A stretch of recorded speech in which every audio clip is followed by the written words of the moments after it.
Hello students, today in this lecture I will discuss with you Carnot engine and the Carnot cycle. Students ये important है और जैसा information मेरे पास है Carnot cycle इस साल कोर्स से डिलीटेड है लेकिन कुछ स्कूल्स में कराई गई है। तो students 11th हाउस एग्जामिनेशन है तो कई बार क्या होता है कि स्कूल किसी अनाउंसमेंट को कंसिडर ना करके अपने करिकुलम के अकॉर्डिंग काम करता है। अगर आपके स्कूल्स में कार्नोट साइकिल कराई गई है तो आपको भी करनी है, ठीक है। तो कार्नोट इंजन से पहले एक बारी cyclic process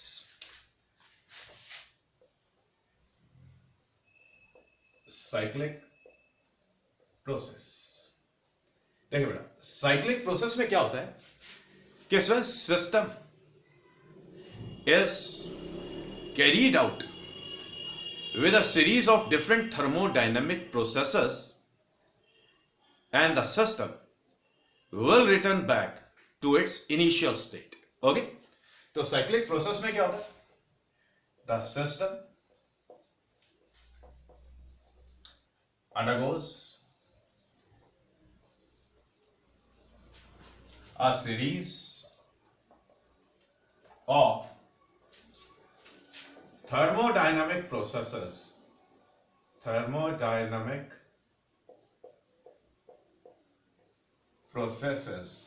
okay, and it returns back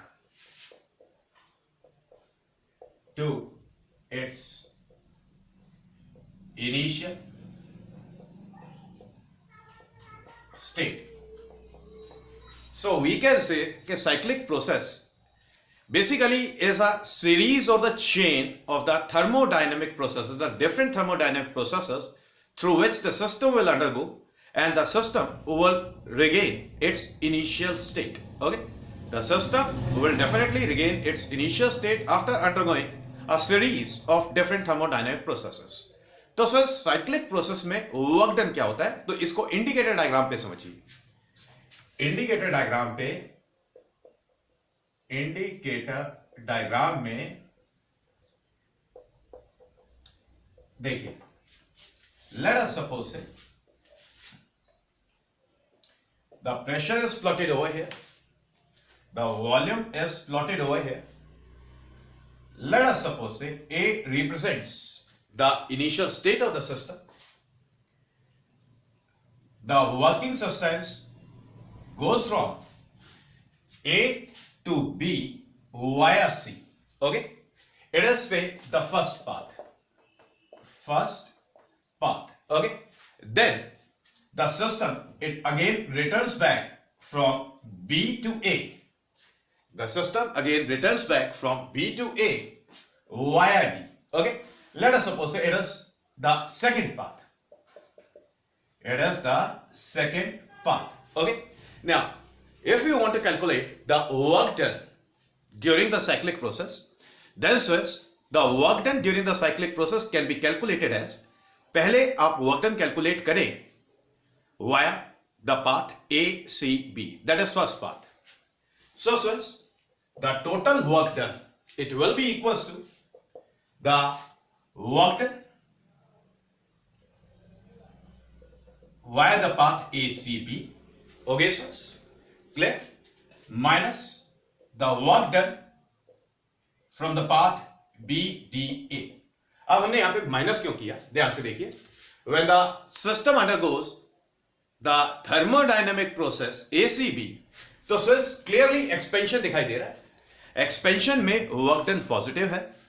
अब बेटा जो सिस्टम वापस अपना इनिशियल स्टेट रिगेन कर रहा है A via the path BDA, तो एरो साइन से पता लग रहा है कि system undergoes compression and as per conventions of the first law of thermodynamics, work done during expansion is taken positive and the work done during compression is taken negative. Clear, बात समझ आ गई। तो स्वेस ये जो नेट वर्क डन आएगा it will be equal, चलिए पहले WACB की बात कर लेते हैं। WACB की अगर आप बात कर रहे हैं तो पॉइंट A से परपेंडिकुलर ड्रॉप करिए, पॉइंट B से परपेंडिकुलर ड्रॉप करिए on the volume axis. Let us suppose say it is the point E and it is the point F. तो स्विच जब वर्क डन एसीबी की बात कर रहे हैं तो इंडिकेटर डायग्राम को देखिए, प्रेशर यहां पर प्लॉटेड था, वॉल्यूम यहां पर प्लॉटेड है, यहां पर ए था, यहां पर सी है, और एरो इस डायरेक्शन में है और ये बी है। तो since work done it will be equal to area under the graph. Okay, sirs? So, sirs, while calculating the work done during the first part, WACB, it can be written as area ACB,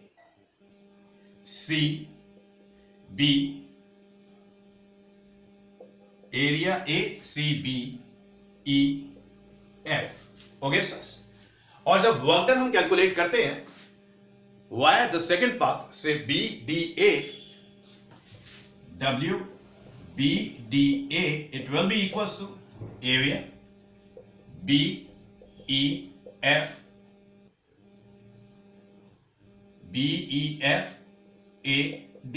okay sir, तो अब की बारी second case के अंदर देखिए। Second case में pressure यहां पर है, वॉल्यूम यहां पर है, और पाथ ये था, ये बी था, ये डी है, और ये ए था। ओके सर, तो work done again area under the graph. अब की बारी वर्क डन नेगेटिव होगा। नेगेटिव क्यों होगा? क्योंकि यहां पर कंप्रेशन है।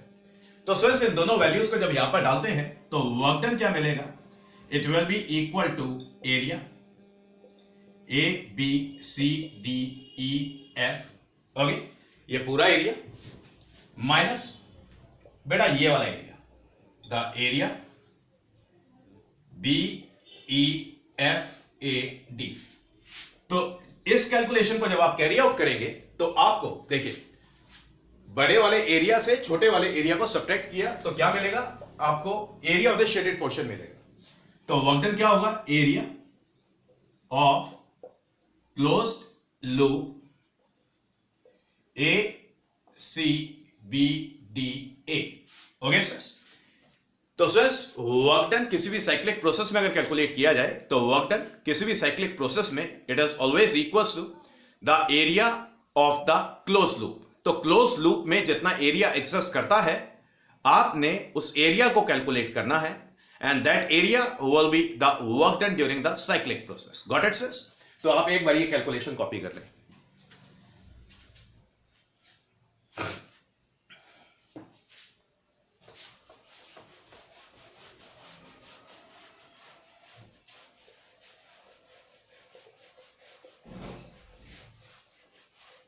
अब फ्रेंड्स बात करते हैं हीट इंजन। हीट इंजन क्या है? हीट इंजन बेसिकली वो डिवाइस है which will convert the heat energy into mechanical energy. Now we are going to discuss Carnot engine. The Carnot engine is the heat engine which will convert the heat energy into the mechanical work. It will convert heat energy into mechanical work. Mechanical work. Okay, sir? Now, बेटा अब Carnot engine के जो different parts हैं उनको ध्यान से देखिए। The different parts of Carnot engine.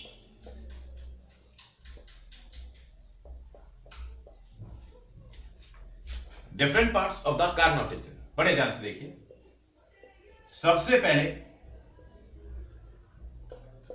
Source देखिए, ये सोर्स क्या है? एक हीट रिजर्वायर है which is maintain at higher temperature से T1। इस सोर्स का हीट कैपेसिटी इनफाइनटली लार्ज है, मतलब सोर्स से जितना मर्जी हीट लें सोर्स के टेम्परेचर में कोई फॉल नहीं आएगा। Okay sir? Now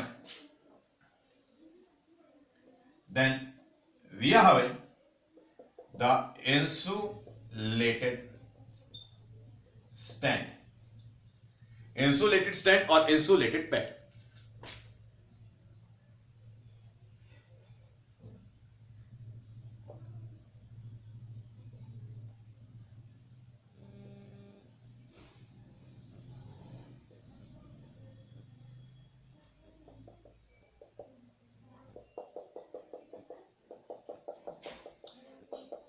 Now says 1 gram mole of ideal gas.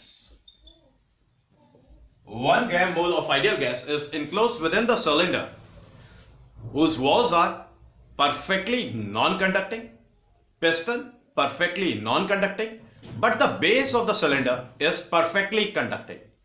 तो फ्रेंड्स ये जो आइडियल गैस सिलेंडर के अंदर एनक्लोज्ड है ये working substance. Now sink. The sink is also the heat reservoir which is maintained at some lower temperature, say T2, and any amount of heat which is rejected to the sink or supplied to the sink will not change in the temperature of the sink. इसका भी thermal capacity infinitely large है. Sink को जितना मर्जी heat supply कर दो, sink के temperature में कोई चेंज नहीं आएगा. So the different parts of the Carnot engine are, first one source, okay, second one working substance,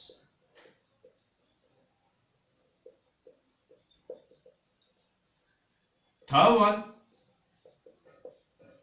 insulated stand, और we can say इसको insulated वर्ड की जगह insulating लिख लेते हैं. insulating stand, and the fourth one is sink. Okay, sirs? So the different parts of the heat engine are, different parts of the Carnot engine are, first one is source, second one is working substance, third one is insulating stand, and fourth one is sink. तो friends इन सब का एक brief description में आपको दे रहा हूं, आप note कर लें. तो सोर्स लिख करके आप अंडरलाइन करें. तो ये जब आप लिखेंगे the different parts of the Carnot engine are, तो पहले आपने फिगर कॉपी करना है. फिगर कॉपी करने के बाद ये ब्रीफिंग मैंने आपको दे दी है, तो आप इसको ना लिख करके सीधा फर्स्ट करके लिखें सोर्स. सोर्स लिख करके आप अंडरलाइन करें. इसके अगेंस्ट लिखें it is the heat reservoir which is maintained at higher temperature T1 and its thermal capacity is infinitely large. Full stop. Second करके लिखें working substance. 1 gram mole of ideal gas is enclosed within the cylinder provided with the frictionless and the movable piston. Full stop. The walls of the cylinder and the piston are perfectly non-conducting, but the base of the cylinder is perfectly conducting. Full stop. Next line में लिखें insulating stand. इसके against लिखें it is the insulated platform which will provide adiabatic conditions to the working substance. Full stop. Fourth करके लिखें sink. It is the heat reservoir which is maintained at lower temperature T2 and its thermal capacity is infinitely large. Full stop. Okay sirs? तो आप एक बारी इसको एक बारी copy कर ले. अब बड़े ध्यान से देखिए सर, कार्नोट इंजन की वर्किंग में पहले मैं आपको एक ब्रीफ डिस्क्रिप्शन दे रहा हूं. बेटा cylinder is kept in contact with the source. तो सिलेंडर जब सोर्स के कांटेक्ट में है तो सोर्स एक हीट रिजर्वायर है, तो जो आइडियल गैस है वो हीट एब्सॉर्ब करेगा from the source at constant temperature. तो हीट एब्सॉर्ब हुआ थ्रू द कंडक्टिंग बेस, मतलब आइसोथर्मल कंडीशंस है. तो हीट एब्सॉर्ब होने की वजह से जो वर्किंग सब्सटेंस है इट अंडरगोस आइसोथर्मल एक्सपेंशन. तो ये पहला थर्मोडायनामिक प्रोसेस है जो कि इन्वॉल्व हुआ. Got it sense? अब उसके बाद सिलेंडर को सोर्स से रिमूव करके वापस इंसुलेटिंग स्टैंड के ऊपर रख दिया. इंसुलेटिंग स्टैंड पर रखने से क्या हुआ कि इंसुलेटेड स्टैंड ने एडियाबैटिक कंडीशंस प्रोवाइड की और जो वर्किंग सब्सटेंस है उसका एक्सपेंशन कंटिन्यू हुआ. लेकिन अब की बारी जो एक्सपेंशन हो रहा है वो एडियाबैटिक एक्सपेंशन हो रहा है. तो ये second thermodynamic process. Now what will happen? Now the cylinder is kept in contact with the sink. अब सिलेंडर को रखा सिंक के कांटेक्ट में, तो सिलेंडर क्या करेगा, या वर्किंग सब्सटेंस से हीट सिंक में रिजेक्ट होगी through the conducting base, which means अब क्योंकि हीट रिजेक्ट हो रही है तो the working substance it undergoes isothermal compression. Okay, तो ये थर्ड थर्मोडायनेमिक प्रोसेस इन्वॉल्व हुआ। अब उसके बाद वर्किंग सब्सटेंस को सिंक से रिमूव करना है, वापस इंसुलेटिंग स्टैंड पे रखना है। तो ये इंसुलेटिंग स्टैंड क्या कर रहा है, फिर से एडियाबैटिक कंडीशंस प्रोवाइड कर रहा है टू द वर्किंग सब्सटेंस। जो एक्सप्रेशन हो रहा था वो एक्सप्रेशन कंटिन्यू होता है और वर्किंग सब्सटेंस वापस इनिशियल स्टेट रिगेन कर लेता है जो स्टार्टिंग में थी, before the start of the cycle. तो स्टूडेंट्स यहां पर जो वर्किंग सब्सटेंस है it undergoes a complete cyclic process. It undergoes a complete cyclic process. तो ये जो कंप्लीट साइक्लिक प्रोसेस है, ये जो एक कंप्लीट साइकिल है, इसको बोलते हैं कार्नोट साइकिल। तो कार्नोट साइकिल क्या होता है? कार्नोट साइकिल के अंदर working substance it undergoes the series of the thermodynamic processes and regains it's initial state eight the end of the complete cycle. Okay sir, तो आप ऐसा करें, नेक्स्ट लाइन में लिखें। चलिए, आपने शायद इसको कॉपी कर लिया है। तो अब बात करते हैं कार्नोट साइकिल की।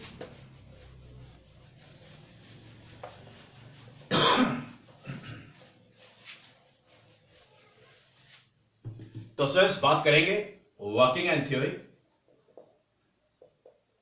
Working and theory. तो वर्किंग एंड थ्योरी के अंदर सर, वर्किंग एंड थ्योरी के अंदर ये जो मैंने आपको एक ब्रीफ डिस्क्रिप्शन दिया था, आप सारे के सारे पार्ट्स को स्टडी करना है।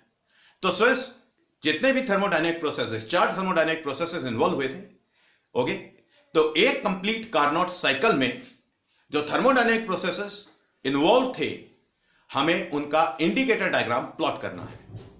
तो वर्किंग एंड थ्योरी में सबसे पहले कार्नोट साइकिल। कार्नोट साइकिल, इसके अगेंस्ट पहले कार्नोट साइकिल लिखें। कार्नोट साइकिल लिख करके आप अंडरलाइन करें, इसके अगेंस्ट लिखें the working substance undergoes the series of thermodynamic processes and regains its initial state. This complete cycle, which involves the different thermodynamic processes, is called Carnot cycle. Full stop. Next line में sir लिखे the indicator diagram of the Carnot cycle. Carnot cycle का indicator diagram. Pressure को यहां पर ये vertical पे plot किया और वॉल्यूम को हॉरिजॉन्टल एक्सिस पर प्लॉट किया। सिर्फ फ्री हैंड से इसको प्लॉट करना अच्छा प्लॉट हो जाता है। Thus A, it represents the initial state of the system. Now, when the system is in its initial state, then the values of pressure and volume, they are P1, V1. It undergoes isothermal expansion and the thermodynamic process is given the name AB. Okay sir? तो AB में जो pressure है वो P1 V1 से P2 V2 तक change हुआ। फिर उसके बाद the working substance undergoes adiabatic process, that is the adiabatic expansion. तो adiabatic expansion में जो प्रेशर है it changes from P2 V2 to P3 V3. Okay, फिर उसके बाद let us suppose say C is the final state or the BC, the curve BC, it represents the adiabatic curve. Okay, now this CD, it represents the third thermodynamic process. Okay, that is the isothermal compression, and the pressure and volume, they are changed from P3 V3 to P4 V4. And now from D, the curve GA, it is the adiabatic compression, it represents the adiabatic curve, and the working substance, it regains its initial state. So sirs, it is the indicator diagram of the entire Carnot cycle. Okay sirs? तो entire Carnot cycle का आपने work done calculate करना है। ठीक है, तो हम क्या करेंगे, पॉइंट ए से परपेंडिकुलर ड्रॉप करेंगे। पहले ये कंप्लीट कार्नोट साइकिल है, it is the Carnot cycle. Carnot cycle, the indicator diagram of the Carnot cycle. तो सिंस पहले आप इसको कॉपी कर लें, इसे कॉपी करने के बाद different parts of the Carnot cycle को डिस्कस करेंगे। The different parts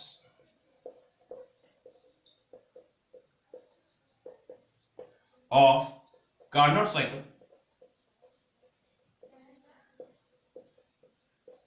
are, first one, isothermal expansion. Isothermal expansion. तो फ्रेंड्स सारे पार्ट्स को हमें अब एक्सप्लेन करना है. तो the different parts of the Carnot cycle are isothermal expansion. पहले फर्स्ट करके लिखें आइसोथर्मल एक्सपेंशन. इसके अगेंस्ट में डिक्टेट कर रहा हूं. देखिए वर्किंग सब्सटेंस को हमने सोर्स से कांटेक्ट में रखा था. Initial state of the system में प्रेशर और वॉल्यूम P1 V1 था. वर्किंग सब्सटेंस ने सोर्स से हीट एब्सॉर्ब किया था under isothermal conditions through the conducting base. Clear? And then with the absorption of heat, the working substance, it undergoes isothermal expansion. Now, during this isothermal expansion, the pressure and volume, they get changed from P1 V1 to P2 V2. Okay, sir? तो ये description है, मैं words में दे रहा हूं, आप लिखें. The working substance in its initial state has the pressure and volume P1 V1, full stop. When the cylinder is kept in contact with the source, the working substance absorbs the heat Q1 through the conducting base of the cylinder and undergoes isothermal expansion. Full stop. The pressure and volume of the gas changes from P1 V1 to P2 V2. P1 V1 to P2 V2. Full stop. Let W1 be the work done by the system during isothermal expansion. तो friends isothermal expansion में जो heat absorb हुआ, let us suppose that is Q1. Full stop डाल के आप next line में लिखें, let Q1 be the heat absorbed by the working substance during isothermal expansion. तो फ्रेंड्स अब आइसोथर्मल एक्सपेंशन में वर्क डन और हीट को रिलेट करने वाले याद रखें आइसोथर्मल प्रोसेस में change in internal energy zero था. तो जो भी हीट एब्सॉर्ब हुआ उसकी वजह से work is done by the system. Okay, so we are going to say that the heat Q1 it will be equals to W1, and this W1 it is 2.303 RT. Let us suppose say T1 be the initial या फिर T1 was the temperature of the source. तो जो heat absorb हुआ वो constant temperature T1 पर हुआ था into log base 10, the final volume is V2 and the initial volume is V1. Let us call this as the equation number first. Okay, sirs? Now, the second part of the Carnot cycle is adiabatic expansion. Adiabatic expansion. Got it? तो second करके आप adiabatic expansion लिखें. ये बेटा expression वो जो मैंने आपको डिक्टेशन दी है आइसोथर्मल एक्सपेंशन की, उसके बाद इसको कॉपी करना है इक्वेशन नंबर फर्स्ट को. सारी इक्वेशंस को हाईलाइट करना है. हर थर्मोडायनेमिक प्रोसेस में हमारे पास में वर्क डन की इक्वेशन आएगी, उस वर्क डन की इक्वेशन को हमें यूज करना है. Okay sir, clear? Now next line में लिखें, नाउ द वर्किंग सब्सटेंस, चलिए sorry, now the cylinder is removed from the source and is placed on the insulating stand which provides the adiabatic conditions to the working substance. The working substance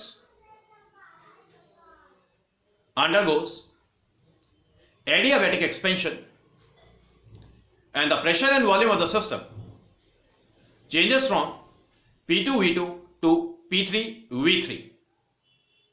Full stop. During adiabatic expansion, the temperature of the working substance decreases from T1 to T2. क्योंकि adiabatic expansion it always leads to cooling. ठीक है, तो adiabatic expansion हो रहा है, तो जो working substance का टेम्परेचर था सोर्स के कांटेक्ट में जब रखा था तो T1 हो गया था.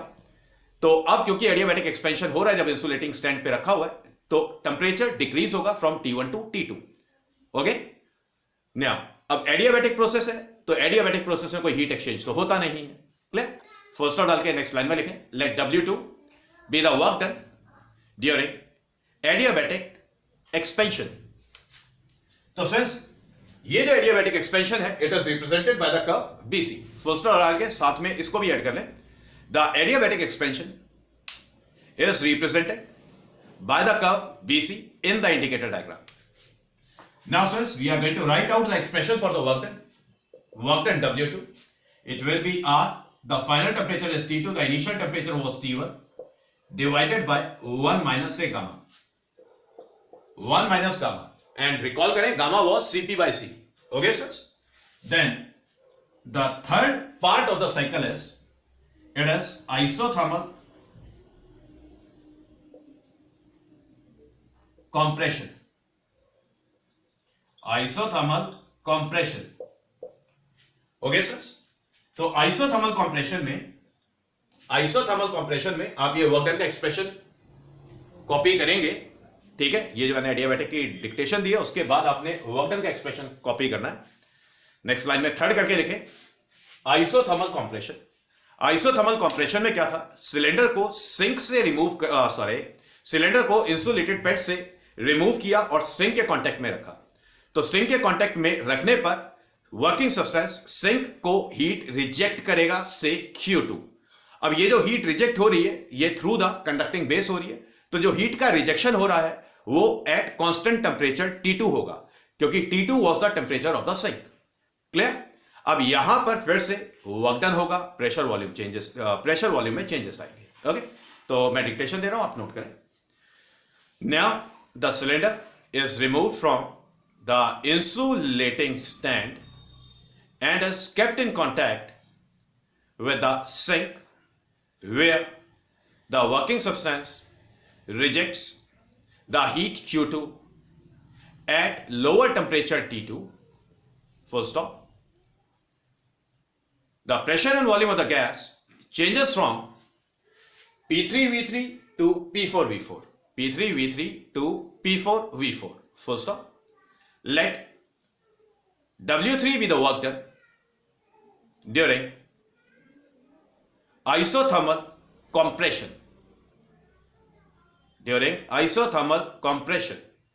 And the isothermal compression is represented by the curve by the curve CD.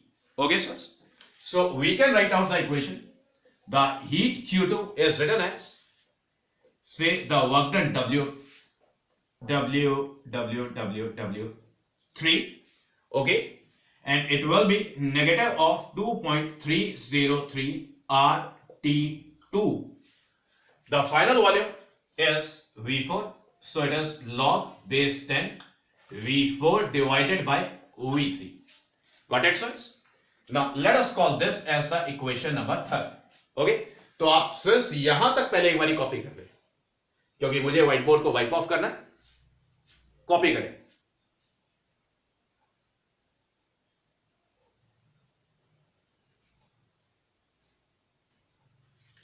Yes sir, done. अब इसके बाद स्वेल्स में ये कार्नोट साइकिल वाला पार्ट वाइप ऑफ करो.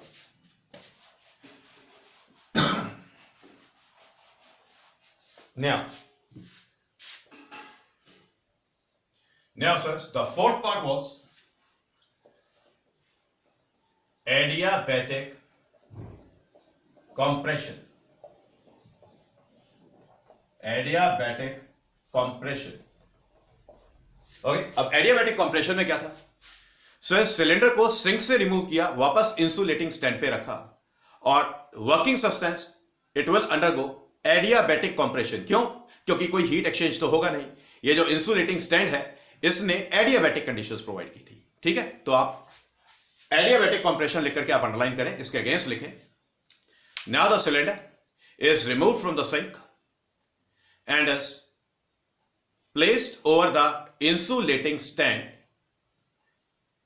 which provides adiabatic conditions to the working substance. full stop, the working substance undergoes adiabatic compression and the temperature of the working substance increases from T2 to T1, क्योंकि compression हो रहा है, compression हो रहा है तो students यहां पर जो टेम्परेचर है वो इंक्रीज होगा. ओके, एडियाबैटिक प्रोसेस है तो कोई हीट एक्सचेंज नहीं होगा. फुल स्टॉप डाल के लिखें.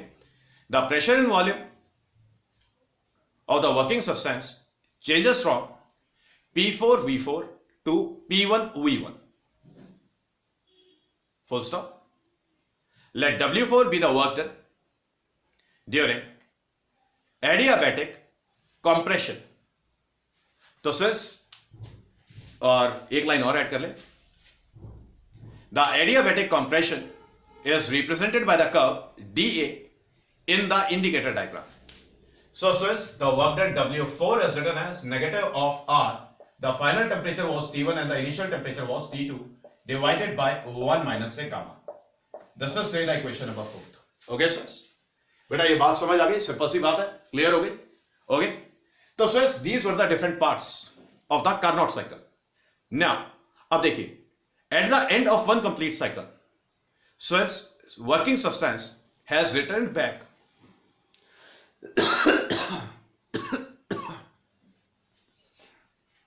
the working substance returns back to its initial state. Okay sir, अब जब वर्किंग सब्सटेंस इनिशियल स्टेट में वापस आ गया और हम फर्स्ट लॉ ऑफ थर्मोडायनेमिक्स को यूज करेंगे, तो sir first law of thermodynamics को यूज करके we can say that dq is equal to du plus dw. Okay sir, अब आप ऐसा करें, पहले लिख लें. नेक्स्ट लाइन में लिखें. At the end of one complete cycle the working substance returns back to its initial state. Full stop. Next line में लिखें. Using first law of thermodynamics, dq is equals to du plus dw. Okay sirs, now this dq it is written as a q1 minus a q2. क्यों? क्योंकि q1 was the heat absorbed by the working substance and q2 was the heat rejected by the working substance. ये source से absorb हुआ था और ये sink में reject हुआ था. Then this du it will be equals to 0 and the dw it is equals to say the net work done. Net work is done by the working substance. So since this is written as a q1 minus a q2, it is equals to say w. q1 minus a q2 is equals to say w. Got it sirs? अब बेटा ये जो net work done है ये कितना होगा, इसके expression के लिए सिर्स पहले आप एक काम करें, ये सब कॉपी आपने कर लिया होगा, एक बार ये फिर भी देख लें. यस सिर्स,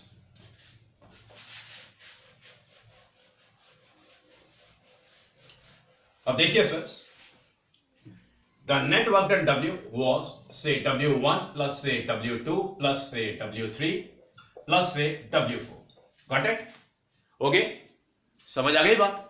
अब देखिए स्वेल्स, ये आइसोथर्मल एक्सपेंशन में वर्क है, ये एडियाबैटिक एक्सपेंशन में वर्क है.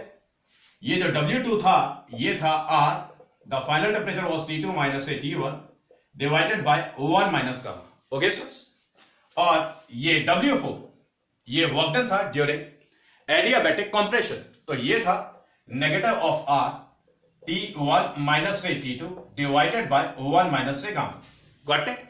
समझ आ गई ये बात? क्लियर? अब बड़े ध्यान से देखिए मैग्नीट्यूड वाइज, क्योंकि सिर्फ जब टेम्परेचर डिफरेंस चाहिए, याद रखें T2 minus T1 temperature difference, T1 minus T2 temperature difference, तो मैग्नीट्यूड जो टेम्परेचर डिफरेंस का है वो सेम है. एक बारी वर्क डन पॉजिटिव है, एक बारी वर्क डन नेगेटिव है, तो ये दोनों वर्क डन W2 और W4 कैंसल आउट हो जाएंगे. W2 और W4 कैंसल आउट हो जाएंगे. तो सिर्फ ये equation this W can be now written as say W1 plus say W3, W1 plus say W3. Okay sir, it will be the net work done. Clear हो गई ये बात? समझ आ गई बात? तो आप ऐसा करें सर, यानी कैलकुलेशन कॉपी करें, यानी कैलकुलेशन कॉपी करें.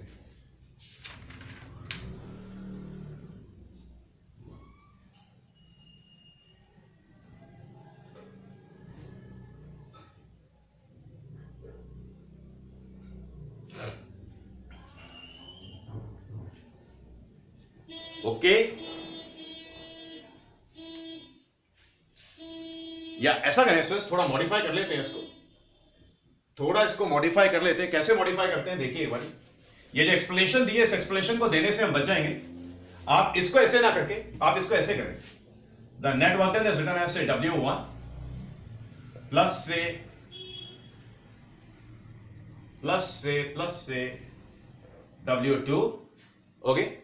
देन सिंस कंप्रेशन जब हुआ था तो वर्क डन नेगेटिव था, ठीक है। So since it will B minus और से W3 minus say W4. So this W can be written as this W2 in magnitude W2 is equal to W4. Got it? So we can say that this W is equals to, तो W2 और W4 cancel out हो जाएगा. So it is written as say W1 minus say W2. W1 minus से sorry W3, okay sir. और ये W1 हमारा Q1 के equal था, W1 was equals to say Q1 work done during the isothermal process, और W3 हमारा Q2 के equal था। So the work done is written as say Q1 minus से Q2। क्लियर हो गई बात? ओके, ऐसे कैलकुलेट किया जा सकता है या फिर ऐसे कैलकुलेट किया जा सकता है, दोनों एक ही बात है। समझ आ गई बात? तो ये सिर्फ आपकी कार्नोट साइकिल पूरी कंप्लीट होती है। ओके, तो सर वीडियो थोड़ा बड़ा हो जाएगा तो इसलिए मैं आज यहीं पर वाइंड अप कर रहा हूं। तो नेक्स्ट क्लास के अंदर हीट इंजन, ओके, और रेफ्रिजरेटर को डिस्कस करने वाले हैं। Clear? So sir it is all for today. आप इसको कॉपी करें और अगर ये कार्नोट साइकिल आपके एग्जाम्स में आती है तो 3 मार्क्स या फिर 5 मार्क्स में आएगी।